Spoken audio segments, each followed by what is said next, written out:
Hello my little biologist. आज हम structure समझेंगे नेफ्रॉन का, वो भी सिर्फ 10 मिनट्स में, इंक्लूडिंग इट्स फंक्शनिंग। तो नेफ्रॉन कहाँ पाए जाते हैं? नेफ्रॉन पाए जाते हैं आपकी किडनीज में। यानी किडनी जो फिल्ट्रेशन का काम कर रही है उसको एक्चुअली में कौन करा रहा है? नेफ्रॉन। इसीलिए नेफ्रॉन को कहते हैं structural and functional unit of kidney. यानी किडनी के फंक्शन को एक्चुअली में कौन परफॉर्म कर रहा है? नेफ्रॉन। अब फिल्टर क्या होगा? फिल्टर हो रहा है ब्लड, और ब्लड को किडनी यानी नेफ्रॉन तक लेकर आने का काम कौन करेंगे? Efferent arterioles. अब ये एफरेंट आर्टरियोल्स ब्लड को लेकर आएंगे, और ब्लड को लेकर जाने का काम कौन करेगा? इफरेंट आर्टरियोल। अब एफरेंट लेकर आ रहे हैं और इफरेंट लेकर जा रहे हैं, बट बीच में क्या है? बीच में प्रेजेंट है कैपिलरीज। यस, ये जो आपको नेटवर्क दिख रहा है ना ब्लड वेसल्स का, इसी को ही कहते हैं कैपिलरीज। और यहाँ पे इस कैपिलरीज को हमने अलग नाम दिया है, हम इन्हें कह रहे हैं ग्लोमेरुलस। यानी ग्लोमेरुलस क्या है? एक तरीके की कैपिलरीज है।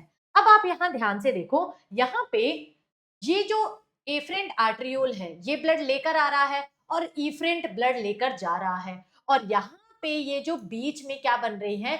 हमारी कैपिलरीज बन रही है। ध्यान रखना, ये जो कैपिलरीज है इनका नाम हमने क्या रखा है? ग्लोमेरुलस। अब ये जो कैपिलरीज होती है ना, ये बहुत ज्यादा पतली होती है, राइट। अब जितने कोई चीज पतली है उसमें प्रेशर उतना ही ज्यादा होगा। क्यों? Because pressure is inversely proportional to volume. यानी कि कैपिलरीज की वॉल्यूम कम है, जगह कम है, तो प्रेशर इनमें ज्यादा होगा। तो जो भी वेस्ट मटेरियल है आपके ब्लड में, वो फिल्टर होके हाई प्रेशर से किस में जाएगा? आपके बाउमेन्स कैप्सूल में। अब मैम ये बाउमेन्स कैप्सूल क्या है? ध्यान से सुनो। यहाँ से ग्लोमेरुलस से जो भी आपका फिल्ट्रेट है वो किस में एंटर कर रहा है? बाउमेन्स कैप्सूल में। अच्छा देखो क्या क्या फिल्टर हो रहा है ब्लड में से? Glucose, amino acid, ions, water, और साथ में आ रहा है वेस्ट, दैट इज यूरिया। तो ये सारी चीजें क्या हो जा रही है? ब्लड से फिल्टर होकर किस में जा रही है? इस कप शेप स्ट्रक्चर में, जिसे हम कह रहे हैं बाउमेन्स कैप्सूल। अब ये जो सारी चीज फिल्टर हो चुकी है, इसको एक नया नाम दे देते हैं, इसको कह देते हैं फिल्ट्रेट। तो ये सब क्या हो गए? फिल्ट्रेट हो गए, ठीक है। अब ये फिल्ट्रेट कहां पे जाएगा?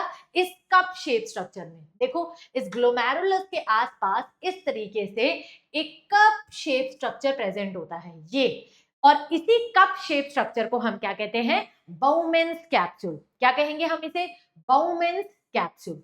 अब जितना भी वेस्ट था वो इस बाउमेन कैप्सूल से आगे जाएगा इस ट्यूब जैसी स्ट्रक्चर में। अब ये जो ट्यूब है वो बहुत ज्यादा कॉइल हो रखी है, और इसी ट्यूब को हम क्या नाम देते हैं?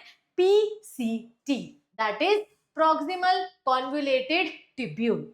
अब प्रॉक्सिमल कॉन्वोल्यूटेड ट्यूब्यूल में मैक्सिमम फिल्ट्रेट में से सब चीजें, मतलब मोस्टली चीजें क्या हो जाती हैं? रीएब्सॉर्ब हो जाती हैं। इसका मतलब कि फिल्ट्रेट में जो भी कुछ था और जो इंपॉर्टेंट चीजें थी वो कहां चला जाएगा? वापस से ब्लड में। मैम क्यों जाएगा? अच्छा एक बात बताओ, कोई अच्छी चीज है तो तुम उसे अपने घर से बाहर फेंकोगे या अपने घर में रखोगे? तो इसी तरीके से इस फिल्ट्रेट में जो भी इंपॉर्टेंट चीजें हैं, जैसे ग्लूकोज हो गया, अमाइनो एसिड हो गया, इंपॉर्टेंट आयंस हो गए, वाटर हो गया, वो सब क्या हो जाता है? रीएब्सॉर्ब हो जाता है। मैम रीएब्सॉर्ब का मतलब है कि नेफ्रॉन से ये अच्छी अच्छी चीजें कहां चली जाती हैं? वापस से ब्लड में, ठीक है। तो यानी कि पीसीटी में मैक्सिमम क्या होता है? रीएब्सॉर्प्शन होता है। अब जो भी आपका फिल्ट्रेट है वो यहां से पीसीटी से कहा जाएगा? इस यू शेप, जो जोड़ा पेन नहीं होती यू कलर की, इसी तरीके यू शेप की, इसी तरीके से हमारी यू शेप होती है हैनल्स लूप या फिर लूप ऑफ हैनले, जिसका जो पार्ट नीचे जा रहा है उसे हम बोलेंगे डिसेंडिंग लिम्ब। अब मूवी कैसे देखते हो? एचडी में देखते हो ना, तो यहां पे भी लिख दो एच डी। यानी ये डिसेंडिंग लिम्ब जो है वो परमिएबल होता है वाटर से। यानी यहां से क्या जाएगा? वाटर। इस डिसेंडिंग लिम्ब से वाटर किस में जाएगा? ब्लड में, ठीक है। अब हम ऊपर जाते हैं तो क्या होगा? हम इसे क्या कहेंगे?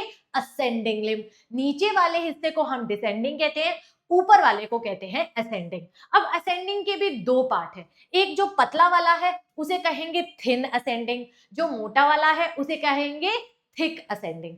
तो मैम यहाँ से असेंडिंग लिम्ब से क्या जा रहा है ब्लड में, डिसेंडिंग लिम्ब से तो वाटर जा रहा है ब्लड में, और असेंडिंग लिम्ब से जाते हैं आयंस, दैट इज NaCl। तो असेंडिंग लिम्ब से NaCl जो है वो किस में चला गया, ब्लड में, ब्लड को जरूरत थी तो ब्लड ने रीएब्जॉर्प्शन करा लिया।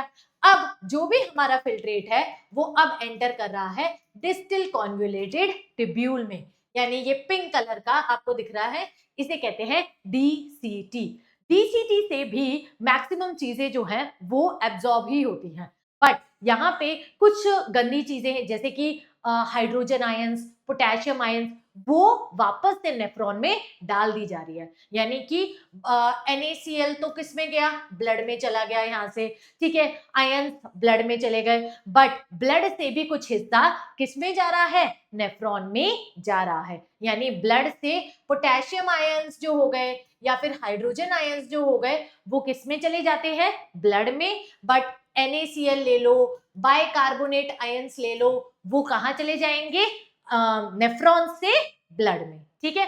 तो ब्लड से नेफ्रॉन में जा रहा है हाइड्रोजन और पोटेशियम, और जो नेफ्रॉन है उससे ब्लड में जा रहा है बाइकार्बोनेट आयन और NaCl, और जो भी चीज बची जिसमें हमारे पास यूरिया आ जाता है एंड थोड़ा बहुत हमारा वाटर है और वेस्ट है, वो सब चला जाता है कहाँ पे, कलेक्टिंग डक्ट में। आपको ये दिख रहे हैं, ये इसका क्या मतलब है, इसका मतलब है यहाँ से एक और नेफ्रॉन जुड़ा हुआ है, यानी कलेक्टिंग डक्ट जो है वो अलग अलग नेफ्रॉन्स, बहुत सारे नेफ्रॉन से वेस्ट कलेक्ट करके एक सिंगल ट्यूब में डाल देती है, और कलेक्टिंग डक्ट आगे चल के किससे जुड़ी होती है, यूरेटर से, और यूरेटर से जो भी हमारा वेस्ट है वो आगे बढ़ता है, यूरेटर से जाता है यूरिनरी ब्लैडर, और यूरिनरी ब्लैडर से यूरेथ्रा के थ्रू बाहर निकल आता है। तो नेफ्रॉन को आपको एक फ्लो चार्ट में समझना जरूरी है, तो मैं आपको एक फ्लो चार्ट दे देती हूँ। यहाँ पे हमारा ब्लड जो है वो नेफ्रॉन में जाएगा किससे, किसके थ्रू, ये जाएगा एफरेंट आर्टेरियोल्स के थ्रू, याद रखिएगा, ये जो आर्टेरियोल्स है ये ब्लड को लेकर आने का काम कर रही है, फिर जाता है एक कैपिलरीज के थ्रू, राइट, और इन टफ्ट ऑफ कैपिलरीज, यानी इन कैपिलरीज के गुच्छे को हम क्या कहते हैं, हम कहते हैं ग्लोमेरुलस, और ग्लोमेरुलस से जो भी हमारा वेस्ट है वो एक कप शेप स्ट्रक्चर में जाएगा जिसे कहेंगे हम बाउमेंस कैप्सूल। बाउमेंस कैप्सूल से जो भी हमारा वेस्ट है वो आगे मूव करता है, और आगे मूव करने पे ये किसके पास जाता है, PCT, proximal convoluted tubule. Proximal convoluted tubule से होता है मैक्सिमम अमाउंट में रीएब्जॉर्प्शन, तो यानी जितना भी जरूरी सामान है वो क्या हो जाएगा, रीएब्जॉर्ब हो जाएगा, और रीएब्जॉर्ब होके कहाँ जाएगा, वापस से ब्लड में। अब हो सकता है कोई इंपॉर्टेंट चीज फिल्टर हो गई हो और फिल्टर होके नेफ्रॉन के पास चली गई हो, तो वो वापस से रीएब्जॉर्ब करके ब्लड को दे दी जाती है, जैसे glucose, amino acid, ions, right. अब PCT से जो हमारा फिल्ट्रेट है या वेस्ट है वो आगे जाएगा कहाँ पे, लूप ऑफ हेनले पे। तो हमारे पास लूप ऑफ हेनले के दो पार्ट होते हैं, एक जो नीचे जा रहा है, यानी यहाँ पे होगा क्या, descending limb, descending limb of loop of Henle, right, और फिर जो भी हमारा फिल्ट्रेट है वो कहाँ जाएगा, मैम वो जाएगा असेंडिंग लिम्ब में, पहले डिसेंडिंग लिम्ब में नीचे और फिर असेंडिंग लिम्ब में ऊपर, ठीक है।